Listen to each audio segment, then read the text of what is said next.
do not necessarily reflect those of WWDB, its staff, or management.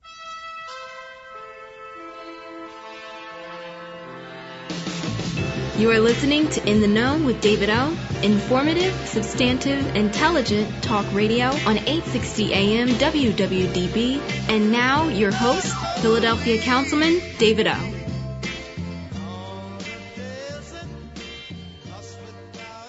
Good afternoon again. Thanks for joining me. This is David O., and you are In the Know with David O.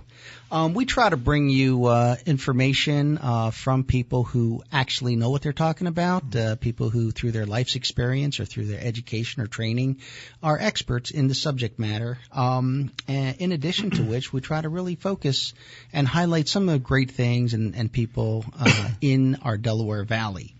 Let me just shout out Craig Rosen, Wireman Pain and Wellness. They sponsor this show this week and every week, and always good to run into them. Great folks that they are.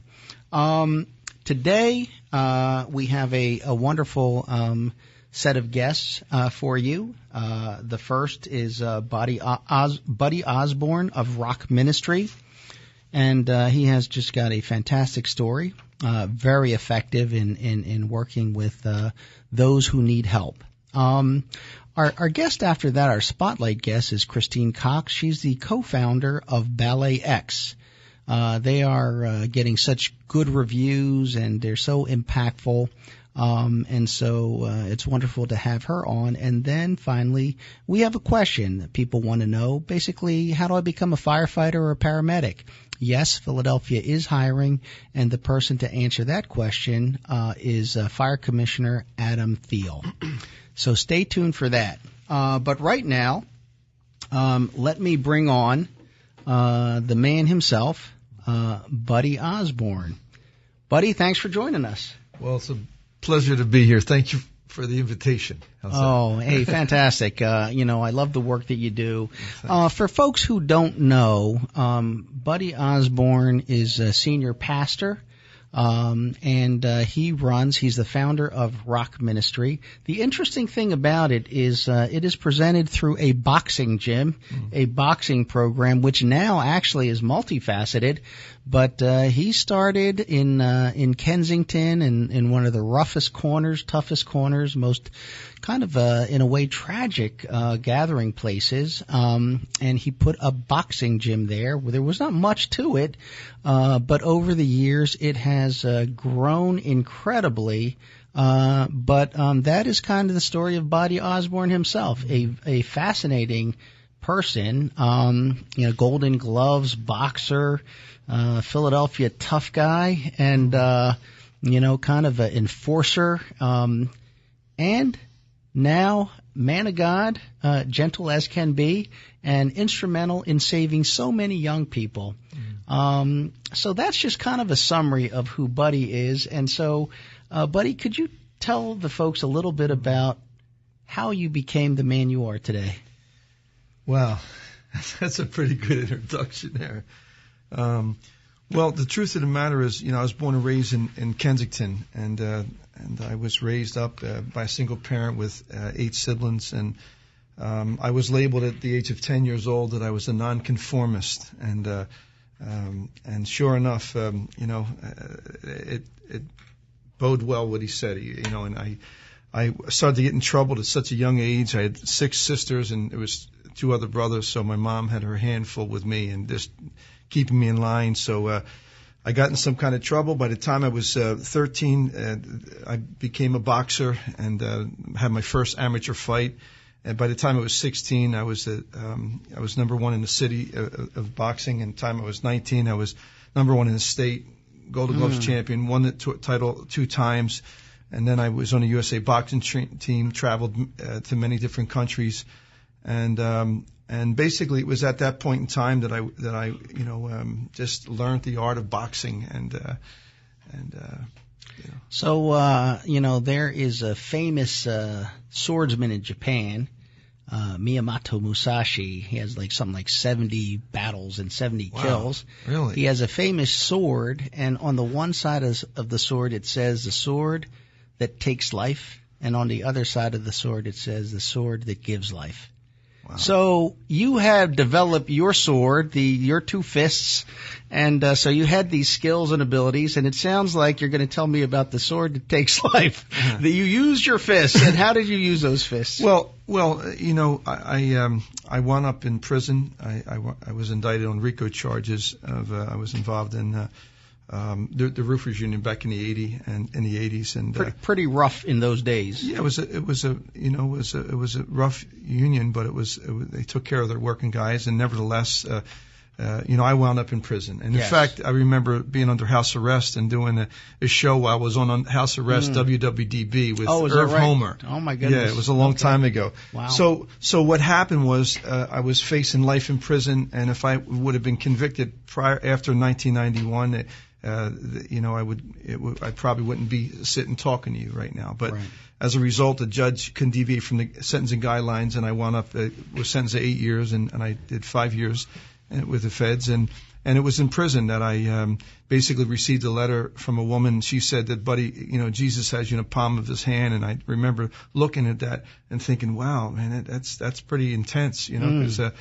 And then, you know, when I returned home after 3 years, it was when I gave my life to Christ, December 31st, 1995 at 8:30 at night.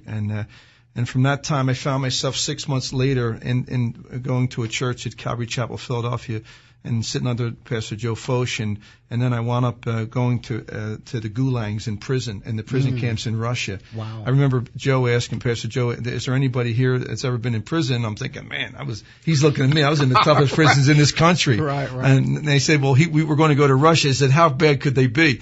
Let me tell you. And they were for kids. And, you know, so when I went to over there, I basically I changed my life, and I came home, and then I started to go in with another gentleman that was teaching a Bible study at the House of Correction for juvenile males. Right. And they were in there, and there was 28 kids one Saturday. And I remember asking, 70% were in there for homicide, and they were between the ages of 13 and 17. And so I said, how can I be more effective on a street block as opposed to the prison block? Right. And so I started training kids how to box, but I wasn't sharing my faith with these kids at the time. I wasn't talking about my faith in Christ. And we took a kid to the Nationals, and he wound up in prison for murder, and he was 16 years old. And so I saw him come on the block, and when I saw him on the block, I stood up and I just hugged him, and I started to cry, and I said, sit down, I want to talk to you about God. And as a result of that is when I felt just a passion to develop and start a ministry in the inner city for kids, the same neighborhood I was born and raised. I often tell people I left when I was 26, and I came back when I was 45, and with a Bible and a gym bag and a couple boxing gloves. You know? Oh my goodness! And since that time we're over 10,000 kids who come through our doors. And we've reached many kids in one of the poorest congressional districts in America, and one of the poorest areas of our country. What's the address? Where is Rock Ministries? It's 2755 Kensington Avenue, and it's 40 feet away from what's been labeled the #1 drug corner in the state, top 10 in the country. I don't brag about that. That's a fact. But you're in the right place. In right. that Oh sense. Yes. Completely in the right place, yes. And there's some other things that have developed, but let's go back to that gym bag with the boxing gloves and the Bible. Now, you had been engaged with kids. You were trying to reach them, do things, and I'm sure you kind of empathize with them, being that a lot of those kids were kind of like you when you were young. Yeah, you know, when I think back on it, you know, David, I think that God doesn't give you something you can't handle. And when a kid comes in, you know, in that door, I understand their plight. I understand what they've been through. I understand, you know, 9 out of 10 kids that we deal with are fatherless, and they have no father figure. And so I understand that. But I often tell people, you know, we get some of the toughest kids that come in. Their pants are hanging down. They're all G'd up, and they come in, and the first thing I say to them, I said, can you fight? And he said, cuz I ain't never lost. What you mean? And so they look at this. They look at me. I said, you never lost? Let me say, you put your hand. So they put their hands up all crazy. They can't fight. But what happens is we put them on the line. We get their hands up on the side, and then we start talking to them. And then they start listening to, normally they're not listening to the school teacher. They're not listening to the police for sure. They're not listening to their mom or their dad, their guardian, you know, their grandfather, whatever. And what we find is that when we break a kid down physically, Right. He understands, and that's when we build him up with the gospel, and it's working. You know, one of the reasons why I wanted to bring you on, because as a former prosecutor and someone who's worked with kids, I mean, there are kids that you can help through art, through music, through literacy, and it's wonderful. But then there's that very particular group of kids that nobody can reach, but you're reaching them. You've reached them, and you're reaching them. Yeah, I mean, really, David, we've been reaching them, and we're going to continue to reach them. We have now kids that come through our program who graduate from school or are in college, who are now police officers. We just had one of our kids. He's now the first Latino organizer for one of the major unions in the state, and he learned to be an operating engineer, and he's just an amazing asset to that trade, and which brings me to another point. You know, right now we're building 2 homes, and it's called the Nehemiah House, and that's a whole other story, but you'll have to get me back for that. But the truth of the matter is, it was a building that was burnt down, and they said that we need to tear down the city.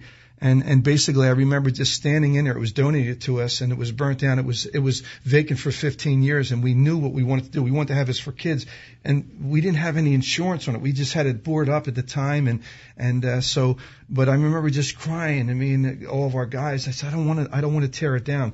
But today, if you went there and you saw it, you can see what's going to happen. It's a shell, but it's secure, and we have plans. We're just waiting for the zoning to approve it. And the interesting thing, we have, Pierce Keating is an amazing man. He's coming on board, and he's a premier contractor in the area, and he's willing to come on alongside us and really help, and not only just with the building, but he has a heart for these kids, to see these kids get jobs, and as well as the building trades as well. I believe that there's a lot of opportunity for our kids in the inner city for jobs. Yeah, let me go back, because I got detracted, but I was saying, let's go back to the bag, the Bible, and the boxing gloves. Yes. So, in contrast to where you are today, and the building trades have been phenomenal in volunteering their labor and everything to build up this work that you do. And by the way, so that folks know, you're like chaplain to the building trades, one of the responsibilities that you carry. But you originally went to a location that was kind of a little bit of a rundown place, I think, and you kind of set up a boxing gym there. And I don't think there was not anything in there. Was it kind of an abandoned building? Well, this was a complete abando. It was vacant. Another building was vacant for many years. And now, as we speak, it's 13 years later, and we have not only boxing but grappling. We have homework club. We have so many outreaches to the community. It's just amazing. Music, art, you name it. We have it. We feed the homeless. We're putting a kitchen in, Lord willing, we're just waiting again for the permits to be to be resolved. And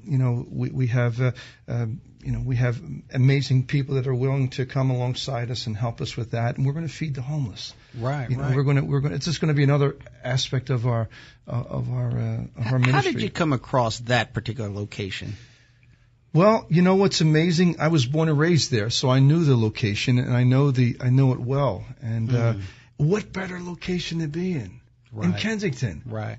When you look at the news and with your eyes and you hear with your ears, what do you normally, when somebody mentions Kensington? We just had, over the last week and a half, 80 overdoses, 35 fatalities, and it's rising. 9 of them were within walking distance of the Rock.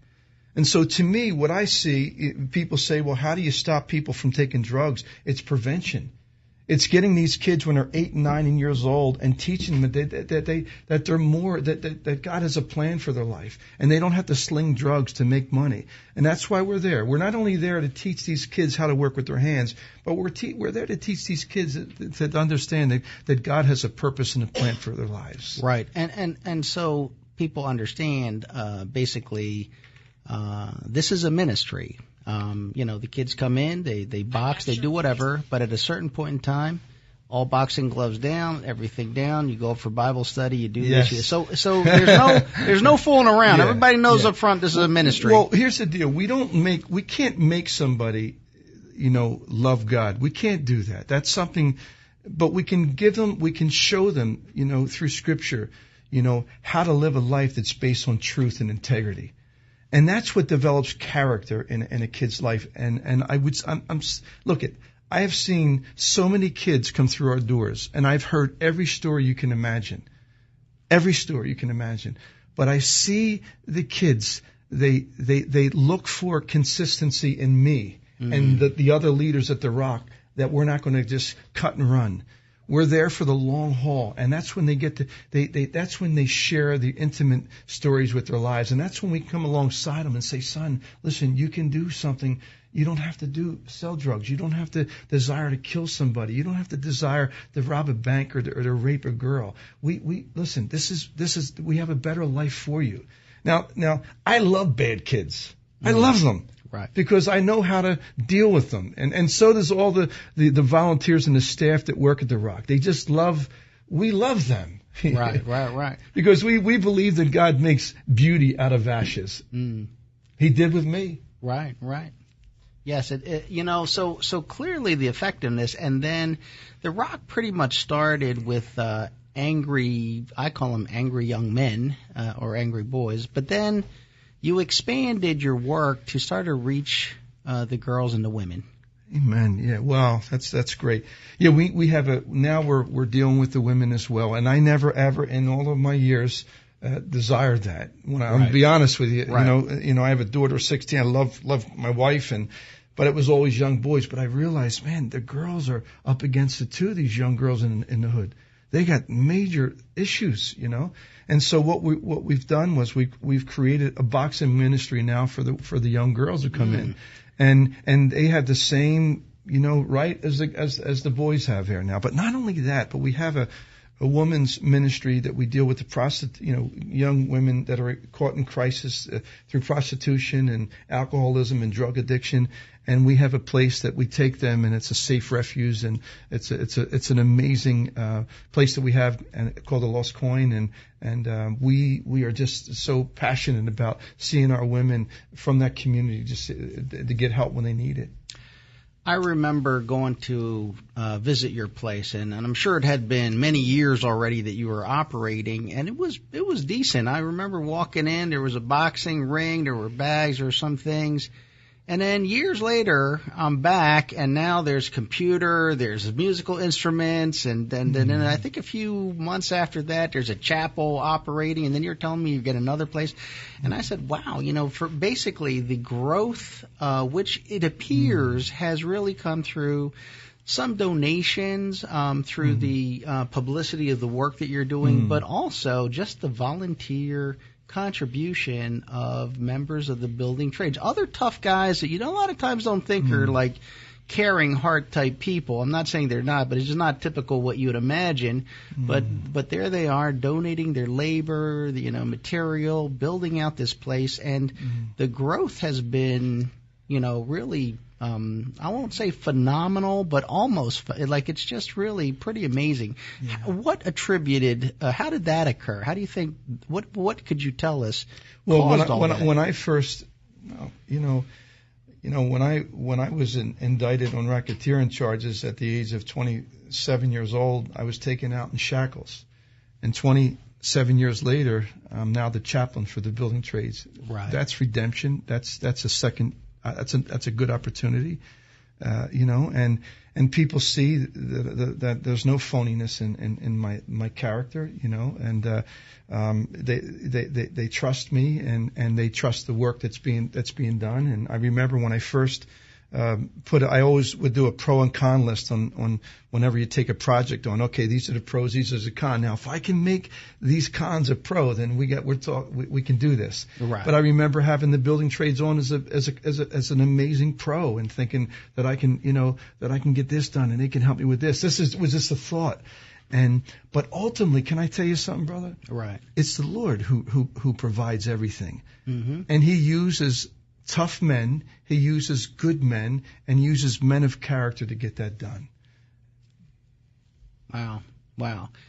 And I believe you, and I agree with you, but there's a piece in there somewhere where Buddy Osborne somehow connected these dots, and how did you do that? Well, the only thing that I can tell you this, if you looked at my rap sheet, you would think that I was a terror, just a man of hate, or, but But the truth of the matter is, I gave my life to Christ, and He has since, turned my life around and has taught me to be a father that I am today, to be a husband that I am today, to be a provider that I am today, and to be the best chaplain that I am today to the working man, and to be the best pastor that I can be, to teach the folks in Kensington. We have a church service at 11 a.m. every Sunday that's packed. And I didn't ask for that, but that's just because I just teach simply the Word of God, and when I was 53 years old, I was ordained as a minister. And if you would have said to me 30 years ago, you got to be kidding me. I'm going to be what? A pastor? You got to be kidding me. Never in a million years. But God has a way of turning things around. And here I am, brother. Well, let me ask you this. For those who are listening, if they want to put in a little bit of a helping hand, how can they do that? Well, I think what I would recommend and encourage is there's a documentary that was just released, and it's called Rock of Kensington. It's about 48 minutes long. Get some popcorn, sit down, and watch it, because it'll really tell you from soup to nuts, what we do. And when the documentary guys came to me, I said, listen, you have carte blanche. You do what you want. Right. And they did exactly. I didn't tell them how to do it, how to film it, what to cut. When they made that thing, it was like, wow. So I would recommend that people would look at that. And if anyone looks at it and says, you know what, I love what these guys are doing, and they feel like, blessing us with something, I always say the first thing you can do for us is pray for our ministry. Right. And that will God continue to provide. And then the second thing is to come on down. Right. Now, Rock of Kensington, where can people find that? Well, it's on YouTube. It's called Rock of Kensington, and that's pretty much it. Then we have a website, therockphilly.org, but the Rock of Kensington tells you everything in 48 minutes as opposed to 15 minutes that I have with you. Okay, fantastic. And so, folks, the Rock of Kensington, you could Google it, go to YouTube, check out the documentary. There are other documentaries. I've seen other documentaries and news reports about your work. Mm-hmm. This one I haven't seen, so I'm actually looking forward to taking a look at this one as well. And then, of course, you have a website, and folks can come down and visit, see your work, see if they can contribute, some tutoring time, some music lessons, working with the girls or the boys, any of those type of things. And finally, it is always important, folks, to give some financial help, because financial help can do a lot of things. It's very versatile. Mm-hmm. We're going to take a commercial break right now, but please stay tuned, because we're going to finish up with Buddy Osborne, and I'm looking at Christine Cox. She's going to tell us all about BalletX. Wow. You are listening to In the Know with David O. Informative, substantive, intelligent talk radio on 860 AM WWDB. Today's broadcast is brought to you by the Philly Labor RX Injured Workers Pharmacy Network, featuring PPC Pharmacy, First, and Precision Scripts, providing injured workers with premium products and services from the point of injury through the entire healing process. The Philly Labor RX Pharmacy Network cares about injured workers. Think of all the purchases you need to make this holiday season. Gifts, food, travel, and everything to make the season brighter. Well, we've got a card for that. At American Heritage Federal Credit Union, our Platinum MasterCard gives you buying power, a great low rate, and rewards too. With no annual fee, it's the perfect holiday and everyday credit card. Apply for yours now at cardforthat.com or call 888-553-1234. American Heritage Federal Credit Union. We've got a card for that. My friends, this is Joe Krause. You've heard me on Philadelphia radio now for over 20 years, and you know I don't often endorse products or people unless they are real game changers. I want to tell you about Weinerman Pain and Wellness, located in Center City, Philadelphia. And at the end of this short personal endorsement, I want you to consider Weinerman Pain and Wellness. If you are recovering from an injury, if you or a family member has been diagnosed with a disorder that has stopped you in your tracks, or if you're like me, determined to learn about wellness while getting yourself prepared to stay healthy so you can enjoy the blessings of your family. Remember the name of this warm and caring location, Weinerman Pain and Wellness. Why should you consider Weinerman Pain and Wellness? Because they are who you expect them to be. Weinerman Pain and Wellness, on the web at weinermanpainandwellness.com. loansforthat.com. Weinerman Pain and Wellness, located at 100 South Broad Street, just south of City Hall.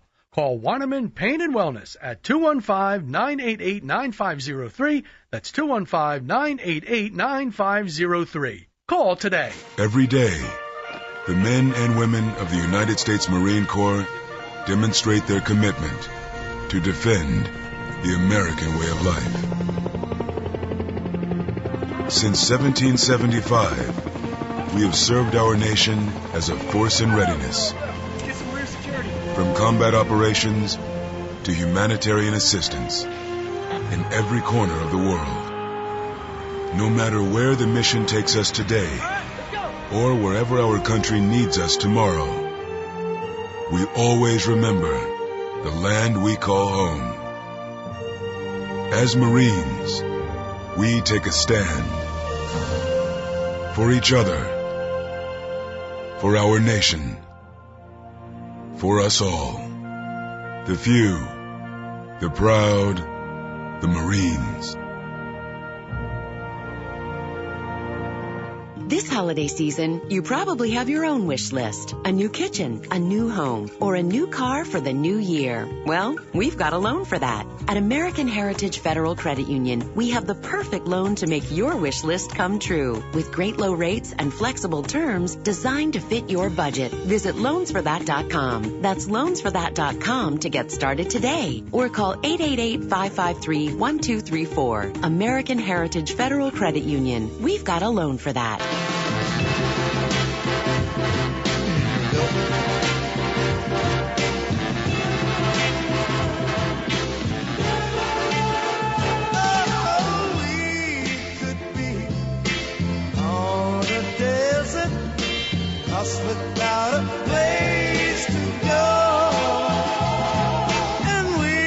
Okay, we're back. Thank you so very much. Thanks for staying tuned. If you are just joining us, we've been speaking to Buddy Osborne, senior pastor Buddy Osborne. That may surprise some people if you've not been catching up with Buddy Osborne, but you'll learn all about him in the new documentary that just came out, Rock of Kensington. And it's the whole story of how this fantabulous entity, which has been so instrumental in really helping and saving so many angry youth. And they have good reason to be angry.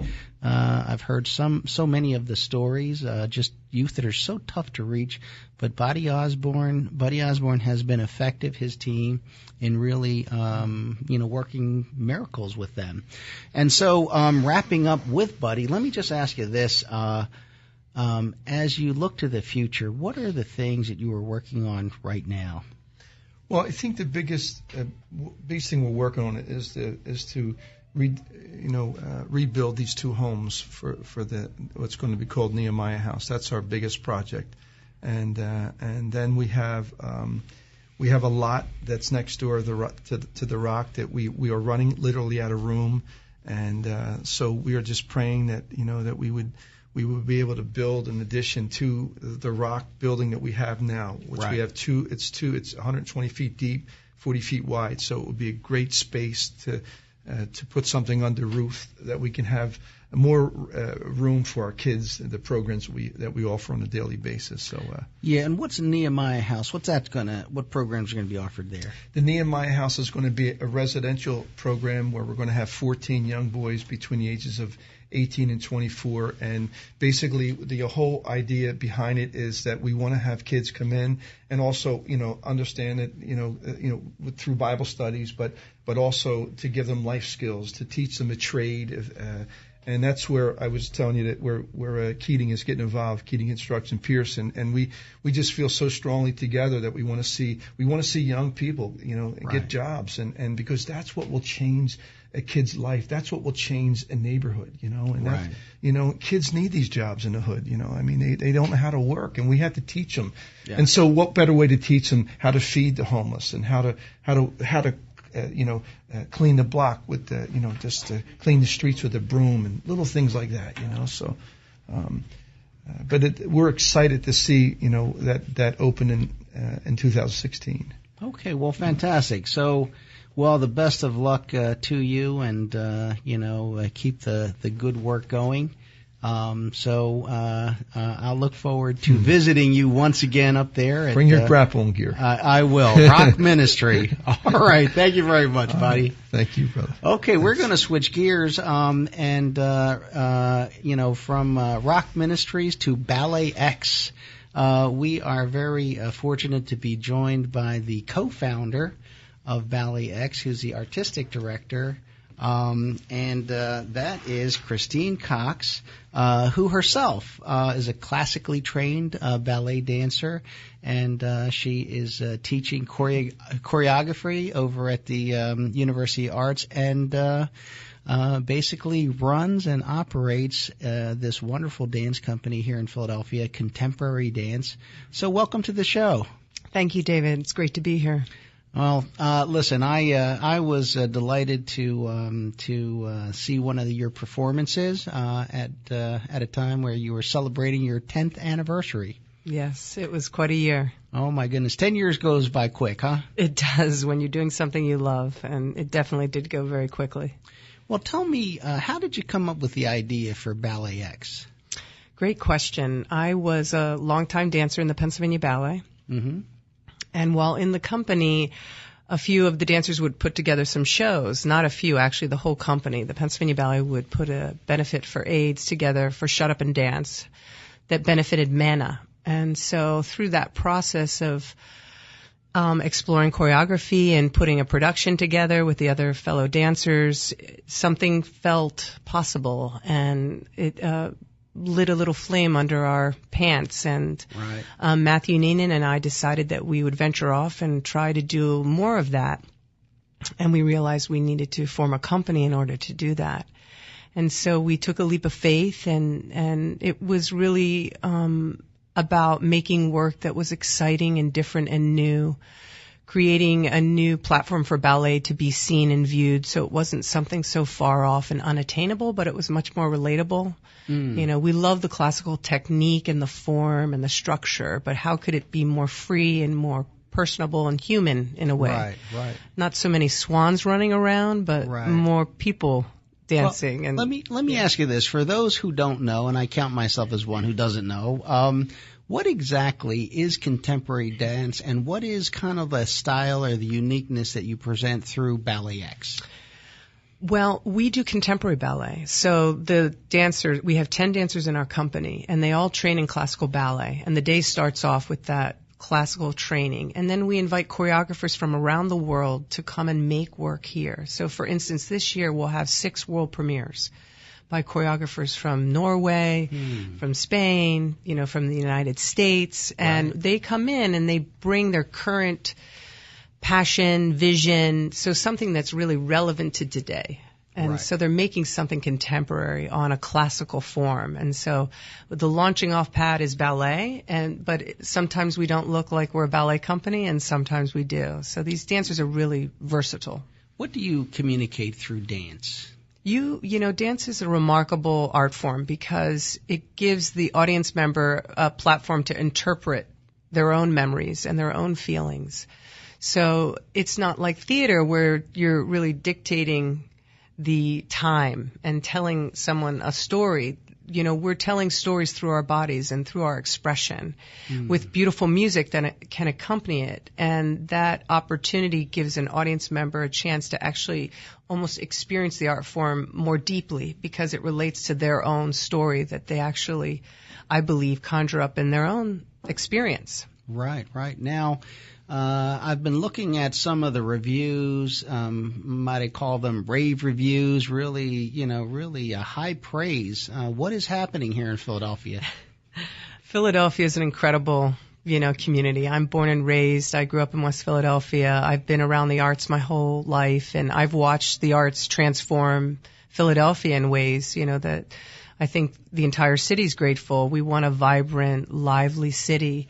So being able to have the theaters open brings people to the restaurants, brings people to the shopping centers, it's just phenomenal. And the arts are a place where our community can come together and just, experience something that's not about a technology or something in our, in front of our hand. It's something that is experienced in a room, Yeah, how can you, like if you were talking to a bunch of fellas in a bar, for example, not unlike the gentleman sitting here, and they said to you, we're going to watch some football, we're going to watch some baseball, but dance, I don't think so. That's not something that we relate to. Could you verbally say something to them? I absolutely can understand. I've heard this for my whole career. If I can get these gentlemen into the theater, they won't want to leave. And so I believe, been a powerful force in getting men into the theater with their partners, their lady friends, their wives, and they fall in love with the art form because it's so athletic. It's undeniable. So one, I think that they can relate to the athleticism. Right. And you can really see it. I mean, you see the sweat pouring off. You see the men lifting the women above their heads and just the difficulty. And so I think that there's an appreciation for that. And then something emotional might happen that they don't expect. And then it's like, wait a second, I didn't know I would experience ballet or contemporary ballet like this. And I'm actually going to come back. And I've heard that time and time again. Right, and, right. So I'm really thrilled with that because, only 3% of the population in the United States has seen dance performances. And I believe particularly because of that reason, there's a misperception about what it is and its experience and that it's only for a certain type of, person, but it's not. Right. It really isn't. In your own efforts to, number one, create BalletX and then to keep going year after year, what have been the challenges and the victories along the way? The challenges are growth and understanding how to manage that growth. You definitely want to grow, so that's a phenomenal problem to have. That's a luxury problem. Then it's navigating how will you continue to push and reach new friends. And, one thing I'm really proud of, last year's we did 10 pop-up performances around Philadelphia. Oh, okay. And so we went to CHOP and we brought our dancing right there. Nice, we went to the Honickman Center in North Philadelphia. We went to parks, museums. So we have a portable dance floor. We brought our floor out. We plopped it down. And people were surprised, and there was no wall or nothing to separate us. So we could begin that process of, engaging new audience members. And I really want to look to do that more in the future, How would you gauge Philadelphia in terms of being a dance city or a dance area? Because I myself don't know. When I think about dance, I think about all the folks that are involved in it, the parents, the moms taking their kids, and everybody wants to be a dancer. But where do you get a job? How do you get a career? Do you end up in New York? Like, what happens? How are we doing here in Philadelphia? We're doing well. We could always do better. I think that like anything in life, you need different stages of growth. So, for instance, there's been some support that has gone away for, for companies or choreographers who want to start out. And that core support at the very beginning of something is an opportunity. And so we want to make sure that we keep opportunities for people starting out. We have now BalletX is a mid-sized company. And we're actually in new territory. You're either really big in Philadelphia or you've got big organizations. Right. And so we have to make sure in Philadelphia we keep the mid and the small, because otherwise we're going to limit ourselves and limit our point of view, or the point of views that we're going to be able to see. What support has disappeared when you made your first statement? Well, I don't want to go too far into the politics of it, but some major funders are looking for bigger and broader projects. So, years back they would support more core, starting off, launching careers, and it was critical in helping us launch our company. And so I think foundations, they want big projects that are really put us on the map. Right. But to get to the map, you need to, like they did with us, that you've got to help, small companies or as I said, choreographers get started. Right. So, Where are you in terms of your performances? Are you done this season? Are you in the middle of the season? Yeah, we're actually just started our season in November. We did the launch of our season, and we have 3 more performance series happening. So we have one in February at the Wilma Theater, which is our home. Okay. And then we have a performance in April at the Wilma again, and then we're moving over to the Prince in the summer. So we have 6 world premieres to put together, and a lot of performances. For folks who want to attend, for those tough guys that have now been challenged to get some tickets and see if this is right for you, where can they get their tickets? They can visit our website at BalletX.org. Okay, BalletX.org, just the letter X. Yeah, just right? the letter X. Okay, and that's where they can get their tickets. And all information about the company. Okay, fantastic. How do you do your fundraising? Is it all through ticket sales, or do you have to go out and beat the bushes and knock on doors and send letters out? How are you raising your money? Yeah, I am. We do all of that. You know, the ticket sales only cover even maybe a quarter of the need to keep the company going. So we reach out to foundations who are very generous in our city, and private family foundations and individual donors. It's really, person by person, everybody we meet. The value of the arts are really, I think essential to our city, and I think many Philadelphians agree, and they've been extremely generous to BalletX. So our return is a lot of gratitude. Okay, fantastic. And in terms of dancers and people that are interested in the dance arts and the dance economy, what words of wisdom do you have to share with them? Work hard, don't give up, and work so hard, like it's your last day. Okay, fantastic. Well, I'm going to ask you to stay right there because, and by the way, we have Buddy Osborne still with us here as he listens in with Christine Cox. But we've been joined by a very busy gentleman. He is Adam Thiel, the fire commissioner of Philadelphia.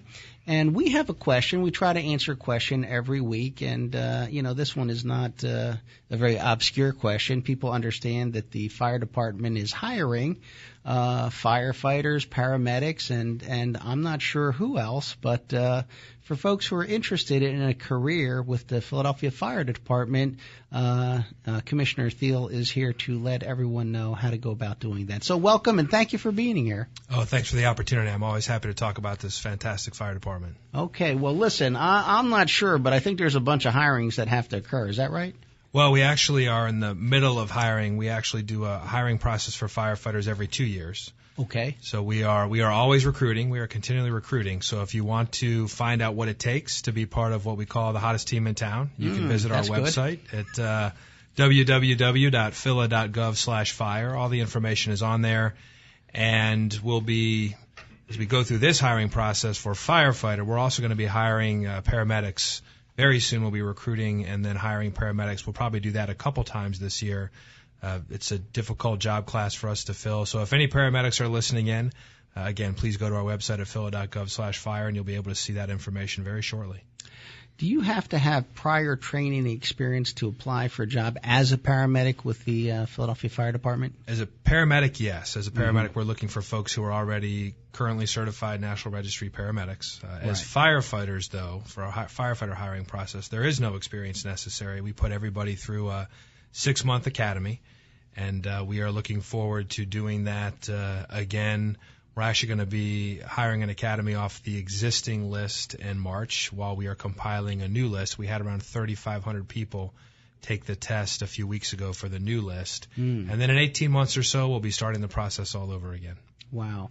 So out of the 3,500 people who've applied, how many are actually going to be in the entering class of the academy? That all depends. Historically, the number of folks we've put in the academy at any given time has varied. Right now, we're hoping to hire 48 or so in March, and then off the next 2-year list, we anticipate hiring, somewhere between maybe 100 and 200 folks off that list. So it is very competitive. Yes. However, I would encourage anybody to apply. No experience is necessary. We really want folks who maybe have not thought about this as a career to apply. So come check it out. It really is a very rewarding career and profession, and it's a great job, too. Why do you think some people who are very good candidates for being a firefighter, why do you think they haven't thought about a career as a firefighter? I don't know. I think a lot of folks don't necessarily understand what we do. I mean, everybody sees us and hopefully appreciates what our firefighters and medics do. I can tell you they're the best in the world, the best that I've ever seen. But it may not be something that people think, well, either I can't do that or that's not the kind of thing for me. And I would encourage everybody to kind of keep an open mind. We need the best and brightest really to be part of this team, and it's very rewarding. We need folks. We do all kinds of things besides fight fires. The paramedic, obviously, hazardous materials response, technical rescue response. We have structural engineers, we have nurses, we have paramedics, firefighters, and really, it runs the gamut of skills and knowledge. So we really do want everybody to think about this and come check it out. And maybe if you haven't thought of it before, think about at least putting in an interest card. And then when we get around to hiring firefighters again, you can check it out some more. Okay, I think we just lost some volume for a second. No, we're good? Okay, so could you repeat that last portion of your sentence? I think you can, if you go to our website at phila.gov/fire, you can, even though we're not hiring for firefighters, we are recruiting all the time, and you can submit what's called a job interest card, and we'll let you know when the process opens. We're also on Twitter and Facebook, and they're pretty easy to find. Okay. Are there any hiring preferences, for example, for veterans or for any other groups of persons that could be encouraged to really go ahead to apply? Right now, veterans are a great cohort for us, so we love hiring veterans, and it is Civil Service Commission awards 10 points, veterans preference points. So it really makes you very competitive, and again, it's a great way to continue a career of service. We also have points for folks who are in our Randolph Skills Academy class, as well as our Fire Explorers program, which is another avenue. If you're between the ages of 12 and 21, you can get in the Explorers program. We just had a group finish their 6-month Explorers experience last weekend, and that's also just a phenomenal opportunity. And again, whether you become a firefighter, a paramedic, or an EMT, it's a great set of skills and really things that will benefit you for your whole life. And the team ethic is really something that if you appreciate that, if you're interested in being part of a team or a dance company, it's the same type of thing, working together. There's a lot of choreography actually that goes into firefighting and emergency medical work. So it really is it's a great and rewarding profession. What are the basic qualifications? How old do you have to be, those type of things in order to apply for a position with the Philadelphia Fire Department? You have to be 18 years of age at the time of appointment for firefighter. So you can apply before you become 18. Other than that, it's pretty much the standard stuff. We obviously encourage people to, make sure that these are sort of public trust positions. So we do go into people's houses and they let us take care of their family members, so it's important to be able to, not have any of the kinds of issues that folks might have in their background. So that is important, although they're not necessarily disqualifiers. So don't think, hey, I can't do that. At least come check us out and put in a job interest card, do an application, and as you go through the process, it's a pretty extensive process. Physical fitness is important. It's a very physical job, not just firefighting, but even the EMS work. So that is a kind of thing too. I think being fit and willing to stay fit is another pretty important piece of it. But you don't have to be, uber fit or anything like that. It really is the kind of thing where, if you have a great level of physical fitness, we have a lot of CrossFitters now, a lot of folks that are in a CrossFit. But truly, we have people of all shapes and sizes and walks of life. We really want to make sure that we continue to reflect all the great diversity that's in this city in every particular way. So, please do check it out. You may be thinking, well, I would never do that. And it's something I never thought I would do, and 25 years later, here I am. Sitting with 4 stars on each shoulder. Yes, it's a little bit surreal still, but happy to be here. It's a great city, and truly, our firefighters and medics and support staff and fire marshals and all the people who make us go are just fantastic and so dedicated to serving this phenomenal city. Yes. What is the starting salary? The starting salary will actually change by the time that folks come on board, but it's a very competitive salary. I mean, it's a great salary, a great work schedule. It is a shift schedule, and we do have people who, it is a 24/7, 365 job. At the same time, it allows for a pretty good work-life balance. And we have the tuition reimbursement benefits. Yes, tuition reimbursement, sure. So right now that's available, and we encourage that. We encourage folks to continue that lifelong learning. You don't have to have a college degree to apply. High school diploma or GED is really all you need, and being 18 at the time of appointment. And we really want to kind of get people on board, and we can help you pursue your education as you go forward. And again, in a host of different subject areas and different things that we need to help ensure that we are matched to this very dynamic operating environment here in the city of Philadelphia. Okay, fantastic. What is the basic size of the Philadelphia Fire Department? We're about a little bit more than 2,500 positions, and again, that includes firefighters, paramedics, fire service EMTs, really dedicated support staff, our dispatchers, fire marshals, and again, a lot of other folks. So it's a real team effort, and it's 24/7, 365 business. Yeah, and there's a whole science to firefighting, and there's a set of protocols. I think maybe some folks listening that might be interested. Of course, you'll learn more at the website and by inquiring. But firefighting is teamwork, and you have to operate in a team. Could you explain a little bit for folks, like how is it that when there is a large fire, that how do you deploy your resources and your personnel? Well, it's a great point. It's really sort of, from your military experience, making sure that we have the right forces in the right place at the right time. The difference, of course, is that, the fire doesn't necessarily care who's there, who's in its way. Fire science is very complicated. We're learning a lot more about it as computing power advances. So the way that I learned to fight fires 25 years ago is not necessarily what we want to do today, based on the science. But it's a great point. A one-alarm fire for us is really around 11 units, 11 vehicles, and 50 firefighters, and then it scales up from there. So it is very complicated. You have to coordinate or choreograph the fire attack with the water, the ventilation. That's why you'll see us cutting holes in people's roofs. That's to let the heat out and let the smoke out and help the fire attack teams get in there. One of the things that folks don't necessarily understand is you can't see anything in a fire. Well, we do have some thermal imaging equipment, again, stuff that you'd be familiar with, but even that doesn't always work at the level. You're not seeing the same thing that you would see standing here. So it's really challenging. We have a very challenging built environment. Our firefighters are very aggressive. They do a fantastic job making rescues and saving lives and protecting property. At the same time, we really also want everybody, we're fond of saying fire is everyone's fight. So we want to make sure, especially around the holidays, that folks are being careful with cooking and heating as it gets colder, smoking, make sure you water your tree if you have a tree, be careful with any type of electricity. The extension cords, you really shouldn't be just linking together a lot of those extension cords. These really are things that do cause fires. So we need everybody to be part of this, and of course have smoke alarms, ideally on every level of your home. Or outside of every sleeping area. So if you don't have smoke alarms, you can call 311, and we'll make sure that either we or some of our partners like the Red Cross does a great job helping us with getting smoke alarms out there. All right. Thank you very much. And, for those who are thinking about it, truly Philadelphia's finest, firefighting is serious business. You have to be fit. You have to be qualified. You have to be dedicated. And, talk about being involved with a very elite group of individuals, a brotherhood for men and women, a brotherhood for sure.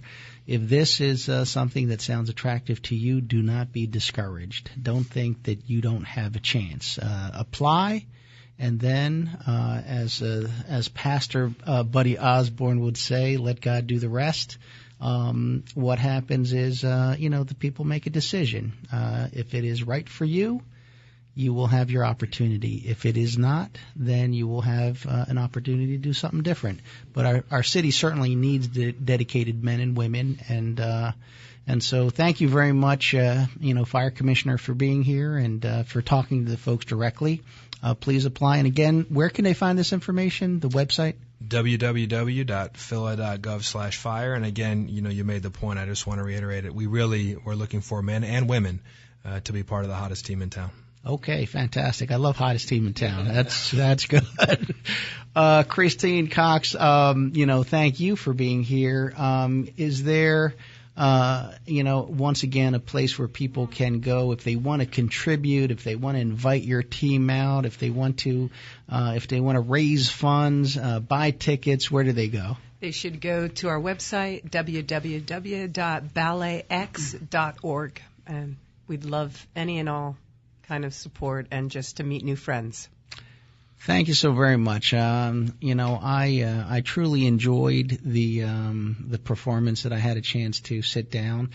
Listen, everybody, I'm pretty much out there working for most of the time, and the evenings are a time where I have to go out and do work. But sometimes that work involves delivering a resolution, and I was so fortunate to be able to deliver that resolution to Christine Cox right there at BalletX during one of their performances, and I got to sit through a performance. It was up close and personal. It was in a very intimate setting, and what she said is absolutely true. It was just a beautiful performance. I was quietly amazed at I understand physical, rigors when I see it, but the men and women, they look smooth and elegant, they smile, and I'm saying that is not easy right there. That is some pretty tough stuff that they're doing, and it's very demanding. Look, not everybody can do that, just as Buddy knows, not everybody can pick up a set of gloves and make it through 15 rounds. I mean, basically that is challenging, and it communicates in a completely different way. And well worth it. Please go see one of these performances. It's really a real star on Philadelphia's map, BalletX. And of course, Buddy Osborne, working miracles with some of the toughest kids. And I'll leave with this parting story. There was a kid that Buddy really reached and had done fantastic. This kid, unfortunately, his father was drunk or high and had a shotgun and shot off his arm when he was a little boy. And he was a one-arm boxer. And Buddy, really reached out to him and his team. And that young man really came out of some really tough issues. Not everybody's going to reach that kid. And that kid had to work through some things himself. But that is what Rock Ministry does through boxing. And so please, support Rock Ministry, the great work it does. As Buddy says, he needs your prayers. I'll tell you, he needs your money too. So, check out, you don't have to listen to me, check it out on Google, YouTube, The Rock of Kensington, and you'll let, whatever happens, happen after that. And so, thank you very much. Listen, tune in next week. I've got an amazing guy, a corporate leader. Here's a common theme, but he operates his business off of Proverbs 31. He's a businessman, a best-selling author, and a pastor. And then Tigray Hill, documentary filmmaker, and Barbara Sizzle from the Philadelphia Cultural Fund, answering the question, how do I fund my art program? That's one, Christine. How do you fund my art program? So we'll see you next Tuesday at 2 o'clock. Thank you. You've been listening to In the Know with David O. on 860 AM WWDB. Tune in again next Tuesday at 2 p.m. for more informative, substantive, intelligent talk radio with Philadelphia Councilman David O.